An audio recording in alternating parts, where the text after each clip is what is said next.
Welcome student to table study.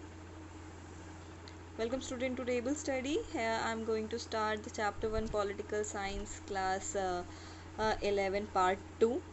So in the previous video we have just discussed with the why do we need a constitution and some point of the authority of the constitution. Here I am going to start with the balanced institutional design. So balance institutional design में क्या है, government जो organs जितनी भी हैं, legislature, executive, judiciary, okay, legislature, executive और judiciary, ये तीनों गवर्नमेंट और इंस्टीट्यूशन कहलाते हैं ना हमारे. अब इसके अंदर जो हमारा independent statutory bodies like election commission, अब इसके अंदर ये तीनों तो इंटरलेटेड है, ये दोनों इंटरलेटेड है. जुडिशरी इंडिपेंडेंट है, लेकिन यहाँ पे एक और इंडिपेंडेंट कमीशन आता है आपका, क्या है वो, इलेक्शन कमीशन. ठीक है, इलेक्शन कमीशन भी इंडिपेंडेंट है. अब यहाँ पे intelligent system of check and balance has facilitated the success of the Indian constitution. अब यहाँ पे तीनों चीज़ जो ये हैं, इनमें चेक एंड बैलेंस होना ज़रूरी है, बिकॉज अगर इनको चेक एंड बैलेंस नहीं करेंगे तो अपनी पावर्स का ये मिसयूज़ करना स्टार्ट कर देंगे. सो लेजिस्लेचर कोई भी रूल एंड रेगुलेशन निकालता है तो एग्जीक्यूटिव उसको एग्जीक्यूट करने में हेल्प करती है. लेकिन यहाँ पे अगर लेजिस्लेचर सिर्फ अपने हिसाब से रूल निकालने लगे और लोगों के लिए ना निकाले तो यहाँ पे क्या होगा कि सिर्फ लेजिस्लेचर अपने लिए सोच रहा है, ना कि वो नॉर्मल सिटीजन्स के लिए या पूरी सोसाइटी के लिए सोच रहा है. तो यहाँ पे जुडिशरी क्या है, वो इंटरप्ट कर सकती है इनको चीज़ें सही करने में, या फिर ये दोनों काम अपना सही से कर रहे हैं या नहीं कर रहे हैं, जुडिशरी चेक करेगी. और जो भी उनकी पावर्स डिवाइड करने के टाइम दोनों में देखा जाता है कि उन दोनों की पावर इक्वली है या नहीं है. ठीक है. सो नेक्स्ट आता है आपका, how was the Indian constitution made. अब यहाँ पे इस पूरे चैप्टर का जो मेन पार्ट है वो आता है कि कॉन्स्टिट्यूशन कैसे बना. सो यहाँ पे जब कॉन्स्टिट्यूशन की बात करते हैं तो इसके अंदर जब हमारी जो फर्स्ट सिटिंग हुई थी वो हुई थी 9 दिसंबर 1946 में. बाकी रीअसेंबल्ड भी हुई थी constitution assembly, divided India on 14 अगस्त 1947. सो जो इंडियन कॉन्स्टिट्यूंट असेंबली है वो बाद में डिवाइड हो गई थी, लेकिन प्रीवियसली जो हमारे मुस्लिम लीग के भी मेंबर्स जो इसमें एडेड थे. लेकिन उससे पहले हमारा जो कॉन्स्टिट्यूंट असेंबली है, क्या सिर्फ एक सिंगल मेंबर ने बनाया हमारा कॉन्स्टिट्यूशन, या फिर हमारे ग्रुप ऑफ पीपल्स ने मिलके बनाया. जो ग्रुप ऑफ पीपल्स मिलके बनाते हैं वो हमारे कॉन्स्टिट्यूंट असेंबली होते हैं. एक्चुअली में जब हम जिन लोगों को चूज़ करते हैं एज अ रिप्रेजेंटेटिव, जब हमें कॉन्स्टिट्यूंट असेंबली हम डायरेक्ट नहीं इलेक्ट कर सकते, हम ये इनडायरेक्ट इलेक्शन होता है. बेसिकली हम जिन रिप्रेजेंटेटिव्स को चुनते हैं वो रिप्रेजेंटेटिव्स चूज़ करते हैं कि कौन से लोग कॉन्स्टिट्यूंट असेंबली में जाएंगे. लेजिस्लेटिव असेंबली द्वारा ये चूज़ किया जाता है. ठीक है. अर्लियर जो प्लान था, इसके अंदर एक और पॉइंट आता है आपका, earlier planned committee of British cabinet which known as the cabinet mission. ये भी 1 मार्क्स में पूछ लिया जाता है, what was the cabinet mission. तो जो भी ब्रिटिश कैबिनेट की कमेटी ने डिसाइड किया था उसको हम कैबिनेट मिशन कहते हैं. इस अकॉर्डिंग टू कैबिनेट मिशन जो भी ये प्लान था, इसमें ये डिसाइड किया गया था कि 10 लाख मेंबर्स पे एक रिप्रेजेंटेटिव होगा. मतलब ईच प्रोविंस और ईच प्रिंसली स्टेट और group of state were allotted seat proportionally to their respective population. ठीक है, पॉपुलेशन के अकॉर्डिंग ही वहाँ पे लीडर को रखा जाएगा या रिप्रेजेंटेटिव को रखा जाएगा. तो यहाँ पे जो 1 लाख पर 1:10 लाख है, तो इसमें से जो 292 जो मेंबर्स थे वो डायरेक्टली ब्रिटिशर्स के अंडर में आते थे, लेकिन 93 जो मेंबर्स इसमें से चूज़ कर रहे थे वो थे आपके प्रिंसली स्टेट के. प्रिंसली स्टेट का मैं बता दूँ, रजवाड़े प्रदेश जो होते थे, जो राजा जिनमें रूल करते थे, जैसे हैदराबाद में निज़ाम वगैरह हो गए, इन लोगों में आप 12th में भी इसके बारे में आप काफ़ी अच्छा पढ़ेंगे. लेकिन इससे पहले जो भी हमारा प्रोविंस लेजिस्लेटिव असेंबली था वो इलेक्ट हुआ था representative by the single transferable vote, एक वोट एक मेंबर. ठीक है. नेक्स्ट है आपका composition of the constituent assembly. अब कॉन्स्टिट्यूंट असेंबली का कॉम्पोजिशन कैसे हुआ, इसमें लोग कौन कौन से लोग थे, कब आए थे, कैसे हुआ था, एक साथ कैसे इसको बनाया गया था। सो कॉन्स्टिट्यूंट असेंबली में 389 मेंबर्स हुआ करते थे, जिसमें से 296 किसके थे, ब्रिटिश प्रोविंस के मेंबर्स थे, और 93 जो थे वो इंडियन स्टेट के। अब यहाँ पे जुलाई 1946 के बाद जो इलेक्शंस हुए थे उसमें कॉन्स्टिट्यूंट असेंबली में 299 जो मेंबर थे उन्होंने विड्रॉल कर लिया था मुस्लिम लीग, क्योंकि जब हमारा इंडिपेंडेंस होने वाला था या उससे पहले की जो चीज़ें इलेक्शन हो रही थी उसमें से मुस्लिम्स ने अपना सपोर्ट ले लिया था वापस, और उसके बाद से हमारे पास कुछ ही चीज़ें रह गई थी, जो कि हमारे पास सिर्फ 299 मेंबर्स रह गए थे मुस्लिम लीग के लोगों के बाद निकल, क्योंकि जो हमारी कॉन्स्टिट्यूंट असेंबली बनी थी ना, इसमें हमारे मुस्लिम लीग के मेंबर्स भी थे, इंडियन मेंबर्स भी थे, लेकिन जब पार्टीशन का टाइम आ रहा था उस टाइम मुस्लिम लीग ने अपनी मेजॉरिटी को अपना विड्रॉल वापस ले लिया था, तो सिर्फ जो हमारे पास मेंबर्स थे वो सिर्फ कॉन्स्टिट्यूंट असेंबली में इंडिया के ही बच गए थे। जो ड्राफ्टिंग कमेटी जो थी वो एक्चुअल में चेयरमैन के अंडर में थी, जो कि चेयरमैन थे आपके B.R. Ambedkar was appointed. After this, after much labor, actually बहुत मेहनत के बाद जो कॉन्स्टिट्यूशन था वो पब्लिश किया गया था जनवरी 1948 में, देन 26 नवंबर 1949 में, और जो कॉन्स्टिट्यूशन जो केम इनटू इफेक्ट मतलब लास्टली जो आया वो हमारा कब आया था, 26 जनवरी 1950 में, जो कि हम सेलिब्रेट करते हैं आज की डेट में। कॉन्स्टिट्यूंट असेंबली को कॉन्स्टिट्यूशन बनाने में एक्चुअली 2 साल 11 मंथ 18 डेज लग गए थे कॉन्स्टिट्यूशन को फ्रेम करने में। So next is principle of deliberation. Actual में जो भी प्रिंसिपल था, सिद्धांत जो था, डिस्कस करना इन डिटेल में, ऐसी कोई चीज़ें हम ला के एकदम से लोगों के सामने नहीं रख देते हैं, उसके लिए पहले हमें डिटेल में डिस्कशन करना होता है कि ये क्या हमारी सोसाइटी के लिए बेनिफिशियल रहेगा, बेनिफिट देगा हमारे सोसाइटी के मेंबर्स को। जो भी प्रोसीजर्स थे उनको डिस्कस करना, उनको डिबेट करना, आपस में सहमति लेना, कंसेंस लेना, ये सारी चीज़ें हम लोगों ने करी।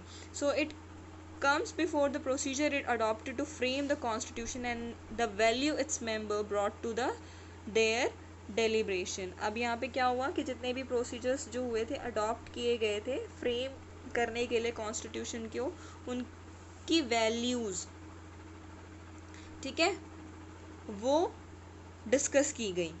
अब यहाँ पे जो members of the assembly place the great emphasis on the discussion and reasons against the argument might be called public reason.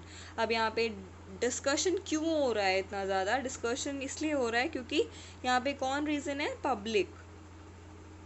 जो हमारा कॉन्स्टिट्यूशन है ना, हर एक क्लॉज उसका डिबेटेड है, आई मीन बहुत ही ज़्यादा डिटेल डिस्कस्ड किया गया है कि वो बेनिफिशियल होगा कि नहीं। मतलब बेसिकली यहाँ पे जो डिस्कशन था, आर्ग्यूमेंट होने के बाद, पब्लिक ओपिनियंस लेने के बाद, जो पब्लिक रीज़न हम कह सकते हैं कि पब्लिक ही इकलौती ऐसी रीज़न है जिनके लिए इतना सारा असेंबली में एम्फोसिस किया जाता है कि डिस्कशन हो, जैसे डिबेट होते हैं, दोनों हाउसेस में डिबेट चलते हैं पहले, उसके बाद से कोई चीज़ें, कोई नया लॉ आता है, वैसे ही हमारे कॉन्स्टिट्यूशन बनाने से पहले ये सारी चीज़ें डिटेल में डिस्कस की गई थी। सो प्रिंसिपल ऑफ डेलिब्रेशन में हमने देख लिया कि मेंबर्स जितने भी थे उन्होंने काफ़ी डिटेल डिस्कशन किया था इन सारी चीज़ों को लाने से पहले। प्रोसीजर्स क्या क्या थे, प्रोसीजर्स में there were the 8 major committees on the different subject. Usually जो मेंबर्स थे वहाँ के वो थे जवाहरलाल नेहरू, मौलाना आज़ाद, अम्बेडकर, सरदार पटेल, राजेंद्र प्रसाद। ओके, इन लोगों ने मिलके ही सारी प्रोसीजर्स पे काम किया था। हालांकि ये जितने भी डिफरेंट कमिटीज़ के मेंबर्स थे या फिर डिफरेंट जितने भी इन लोगों ने काम किया था, ये काफ़ी सारे लोग जो भी थे, ये एक दूसरे से भी एग्री करते थे, like where there are so many disagreement between them. like Ambedkar has been Ambedkar like where is Ambedkar जितने भी थे B.R. अम्बेडकर, वो कहीं ना कहीं has been bitter critics of the Congress और गांधी। क्यों? अम्बेडकर गांधीज़म और कांग्रेस से क्यों इतना ज़्यादा, मतलब थोड़ा उनका रिलेशन जो था वो खट्टापन क्यों रहता था उनका, क्योंकि he said that, Ambedkar said that they are not doing anything for the upliftment of the एससीज, मतलब शेड्यूल कास्ट के लिए कांग्रेस पार्टी कुछ नहीं कर रही है, गांधी जी कुछ नहीं कर रहे हैं, तो उनका जो रिलेशन इन दोनों का थोड़ा अच्छा नहीं था। खाली इनका नहीं, सरदार पटेल और नेहरू जी का भी काफ़ी आपस में बनती नहीं थी, उन लोगों की काफ़ी इश्यूज थे। यहाँ पे कंसेंस होना बहुत ज़रूरी था, where people agreed, all people agreed.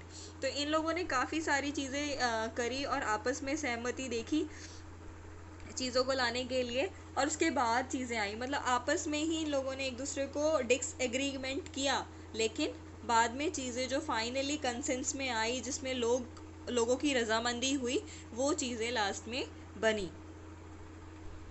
Next है आपका inheritance of the national movement, nationalist movement. अब ये क्या थी, इन सारी चीज़ों के पीछे नेशनलिस्ट मूवमेंट का बहुत बड़ा हाथ था। अब यहाँ पे अगर हम देखें,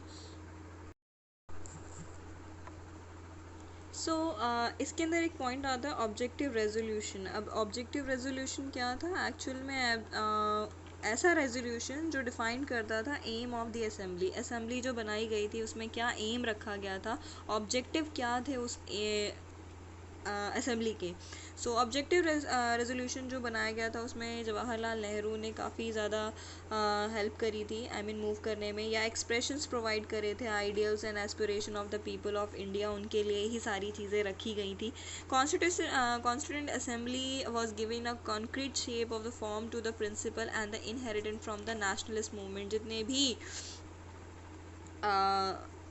नेशनलिस्ट मूवमेंट हुए थे उनमें से सारी चीज़ें देखी। एक्चुअल में हमने बहुत इजीली तरीके से कुछ भी नहीं हासिल किया था। सिर्फ इंडिया का एग्जांपल मैं अगर लूँ तो इसमें हमने काफ़ी सारी चीज़ों पे स्ट्रगल किया था। एक्चुअली सबसे ज़्यादा इम्पॉर्टेंट तो हमने ब्रिटिशर्स से लिया था कि फ्रीडम चाहिए थी हमें उन लोगों से, या काफ़ी सारी चीज़ों को हमने इंग्लिश थिंग्स को हमने बॉयकॉट करा था। फिर इनक्वालिटी के पीछे हमारी लड़ाइयाँ हुई थी, डिस्क्रिमिनेशन हमने देखा जो रेशियल था। साउथ अफ्रीका में जब रेशियल डिस्क्रिमिनेशन जब नेल्सन मंडेला द्वारा हटवाया गया था, तो ये सारी चीज़ें हमारी नेशनलिस्ट मूवमेंट ओवरऑल वर्ल्ड का देखा गया है, और वहाँ से चीज़ों को सोच समझ के ऑप्ट किया गया है। मतलब अगर हम कहें कि हमारा जो कॉन्स्टिट्यूशन है वो सिर्फ एक जगह से नहीं, हर जगह से देख समझ के लिया गया है। तो यहाँ पे अगर हम बात करें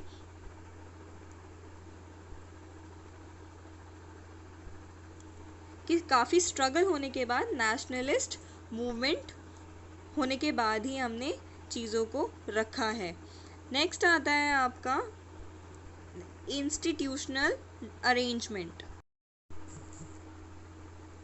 हाँ, इसमें एक और चीज़ है, जितने भी हमारे नेशनलिस्ट मूवमेंट के लीडर हुआ करते थे उनकी वजह से ही हमें काफ़ी फ्रीडम मिली थी। काफ़ी सारी चीज़ें हमने उनके द्वारा ही हासिल करी है, उनके नेतृत्व में ही हमने हासिल करी है।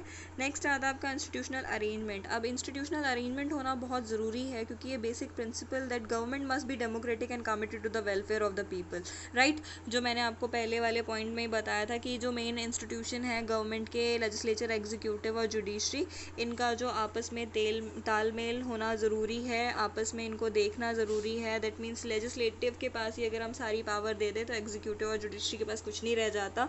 तो यहाँ पे एक के पास वो पावर ना दे के हमने इक्वली तीनों को डिवाइड कर दिया गया है पावर्स में, मतलब आधी थोड़ी इसके पास, थोड़ी इसके पास, थोड़ी इसके पास। तो लेजिस्लेचर्स के पास थोड़ी पावर है, एग्जीक्यूटिव के पास, जुडिशरी पे। अगर आप सोचिए कि अगर सिर्फ हम एक को ही सारी पावर देते, इसको भी नहीं देते, इसको भी नहीं देते, तो एक ही पावर जिसके पास जाती वो सारा चीज़ें मिसयूज़ करना स्टार्ट कर देता।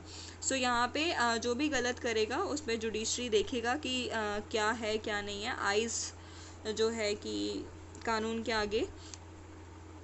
अब यहाँ पे this led to the adoption of the parliamentary form and federal arrangement. अब इसी की वजह से जो हमारा है पार्लियामेंट्री फॉर्म ऑफ गवर्नमेंट है और हमारा फेडरल अरेंजमेंट है। फेडरल मतलब क्या है, there is a division between state and central, the power, sorry, there is a division between central and state, power division between.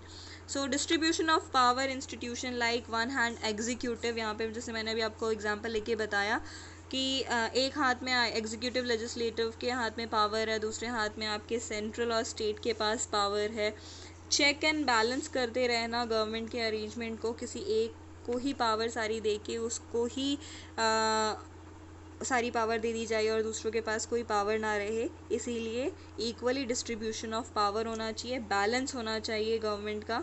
So bag of borrowing constitution जो कहलाता है हमारा, इसीलिए कहलाता है क्योंकि ये सारी चीज़ें कहीं ना कहीं से हमने देख के लिए, लाइक जुडिशरी, फिर हमने देखा है कि फेडरल सिस्टम, जो फेडरल अरेंजमेंट है, पार्लियामेंट्री फॉर्म ऑफ गवर्नमेंट है, वो हम कहाँ से लेके आए हैं, ये सारी चीज़ें हम देखेंगे। बैग ऑफ बोरोइंग कॉन्स्टिट्यूशन इसलिए कहा जाता है क्योंकि हमने कहीं ना कहीं से कॉन्स्टिट्यूशन को हम लेके आए हैं, या फिर हम बैग ऑफ बोरिंग सारी कॉन्स्टिट्यूशन को हमने सिर्फ कॉपी नहीं किया है, ना ही हम, क्योंकि दूसरी जगह पे जितने भी हमारे कॉन्स्टिट्यूएंट असेंबली के मेंबर्स गए थे दूसरी कंट्रीज़ में, वो घूम के आए थे, वहाँ से उन्होंने देखा कि हाँ, जुडिशरी, इंडिपेंडेंस ऑफ जुडिशरी जो है हमने अमेरिका से देख के हमने अपने कॉन्स्टिट्यूशन में डाली है। लेकिन हाँ, ऐसे नहीं कि सिर्फ हमने ला के और कॉपी कर ली, वो हमारी कंट्री में भी एग्जिस्ट करना चाहिए या उसमें मैच करना चाहिए, इसीलिए हमने कॉपी करी है। अब यहाँ पे ऐसी कौन से प्रोविजंस से हमने बोरो करा है, डिफरेंट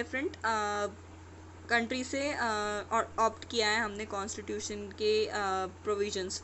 तो यहाँ पे ब्रिटिश कॉन्स्टिट्यूशन से हमने क्या किया है, first pass the post system, parliamentary form of government, rule of law and law making procedures. अब ब्रिटिश कॉन्स्टिट्यूशन से क्या है, first pass the post system, जिसके पास भी एक भी वोट ज़्यादा गया वो वहाँ पे विनर घोषित कर दिया जाएगा। पार्लियामेंट्री में क्या है आपका, legislature, executive and judiciary, rule of law होना चाहिए और लॉ मेकिंग प्रोसीजर्स भी होने चाहिए। इरिश कॉन्स्टिट्यूशन से हमने directive principle of state policy, जिसमें हमारी फ्रेटर्निटी वगैरह सब कुछ आती है, और स्टेट के लिए होता है, इंडिविजुअल के लिए नहीं, स्टेट के लिए काम करना। नेक्स्ट है आपका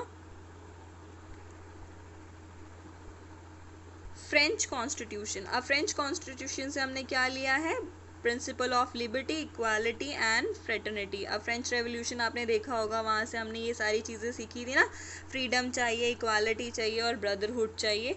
सो कैनेडियन कॉन्स्टिट्यूशन से हमने फेडरल सिस्टम लिया है। फेडरल में क्या है, सेंट्रल और स्टेट का जो पावर है वो डिवाइड है, ठीक है, आधी पावर जो है सेंट्रल के पास, आधी पावर स्टेट के पास। अब यहाँ पे नेक्स्ट आता है यूएस कॉन्स्टिट्यूशन। अब यूएस कॉन्स्टिट्यूशन में जो है आपके charter of the fundamental rights जो है हमने वहाँ से कॉपी किया है, and power of judiciary system, okay, जो जुडिशरी की पावर है वो भी हमने वहाँ से ही देख के अपने कॉन्स्टिट्यूशन में डाली है, और independence of judiciary, that means जो हमारा इकलौता इंडिपेंडेंट जुडिशरी है वो भी हमने वहाँ से कॉपी करी है। So here we end the chapter. If you have any query related with this chapter, just comment in the comment box. So take care.